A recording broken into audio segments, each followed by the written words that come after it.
Hey guys, this looks like a fun one. We're given a square and a diagonal. And this red thing is cutting this diagonal into 3 congruent segments, and each of them have a length of 4. This is day 13 of the 2025 Advent calendar. And it's now my goal to solve them by the end of January 2026. And if you want to try this one, pause it right now, because I'm going to solve it in 3, 2, 1. For the first step, let's copy the square down here. The diagonal of the square is going to be equal to 12. And then to get the side lengths of a square, you can take the diagonal and divide by the square root of 2. So each of these side lengths are going to be equal to 12 divided by square root of 2. Now we can clean these up a little bit. Let's rationalize the denominator. To do that, we can multiply top and bottom by the square root of 2. On bottom, the square root of 2 times square root of 2 is square root of 4, and square root of 4 is equal to 2. 12 divided by 2 is equal to 6. So we're going to end up with 6 root 2. And this side will also be equal to 6 root 2. And let's move these up here. Next, we can draw these 2 vertical lines through these points. Since we went right through these points where this diagonal is trisected, it's also going to trisect the base. So instead of calling the whole thing 6 root 2, we can call each of these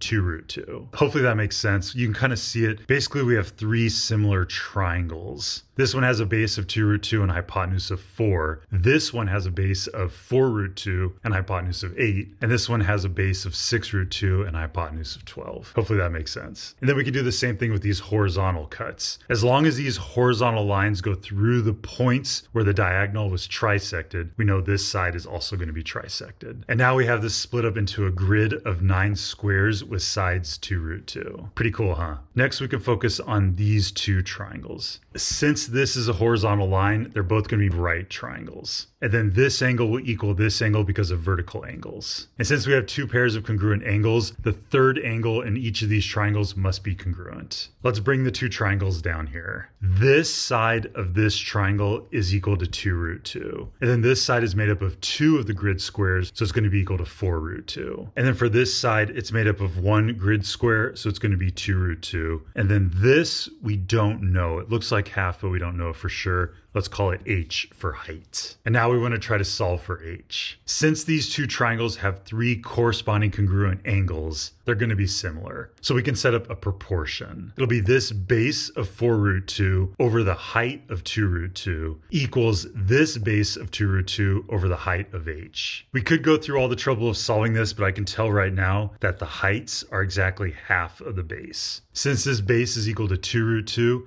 this height will be equal to 1 root 2. So this up here did end up being exactly half. Let's cut the 2 root 2 in half and change this into 2 1 root 2s. I got to go for about 2 hours. I'll be right back to finish this. How exciting. Let's have an intermission.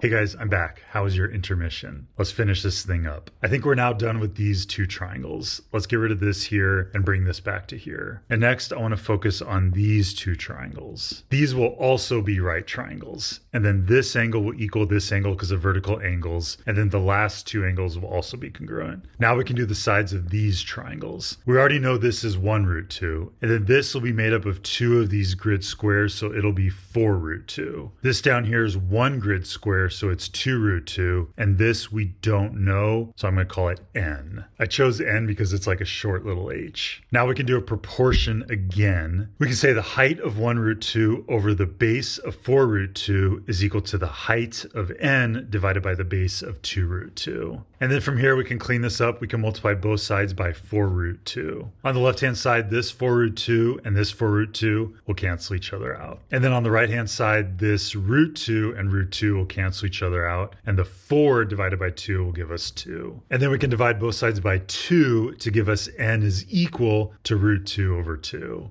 And now we can update this n to be root 2 over 2. I want to color it something different. Let's go purple and let's bring back everything else. And now we have the bases and the heights of every single possible triangle. I think we're ready to find the total shaded area. First, let's do this one on bottom. The area of this triangle is equal to 1/2 of base times height. The base is going to be equal to 6 root 2, and the height is going to be equal to 2 root 2. To simplify this, we can do root 2 times root 2 to give us root 4, 4. Root 4 is equal to 2. This 1/2 and this 2 can cancel each other out, leaving us with 6 times 2, which is equal to 12. And that is the area of our first triangle. Next, we can go on to this triangle. This triangle will be equal to the whole square minus each of these triangles. So the area of the whole square is base of 4 root 2 times a height of 2 root 2. And then we'll subtract from that the area of this triangle. It'll be 1/2 a base of 2 root 2 times a height of 2 root 2. And then we can subtract this triangle. It'll be 1/2 times a base of 2 root 2 times a height of 1 root 2. And then last we can subtract this triangle. It'll be 1/2 of the base of 4 root 2 times the height of 1 root 2. And now we get to simplify all this. Each of these root 2's times these root 2's will all become root 4's. And all the root 4's will change into 2's. 4 times 2 times 2 is equal to 16. And then 2 times 2 times 2 is 8 times 1/2 is -4. 2 times 2 is 4 times 1/2 is 2. And 4 times 2 times 1/2 is equal to 4. And 16 minus 4 minus 2 minus 4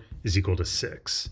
And that is the area of this triangle. And then last, we can do this triangle. It's going to be equal to this entire square minus this triangle minus this triangle. Let's fill in this side of 2 root 2 and this side of 2 root 2. So the area of the square is the base of 2 root 2 times the height of 2 root 2. And then we can subtract the area of this triangle, which will be 1/2 times 2 root 2 times 2 root 2. And then we can subtract the area of this triangle, which will be 1/2 times 2 root 2 times root 2 over 2. And now we can simplify all of this. Once again, each of these pairs of root 2's will multiply by each other to give us root 4's. And then next, each of these root 4's are equal to 2. 2 times 2 times 2 is 8. 2 times 2 times 2 is 8 times 1/2 is 4. And then 2 times 2 times 1/2 is equal to 1. And 8 minus 4 minus 1 is equal to 3.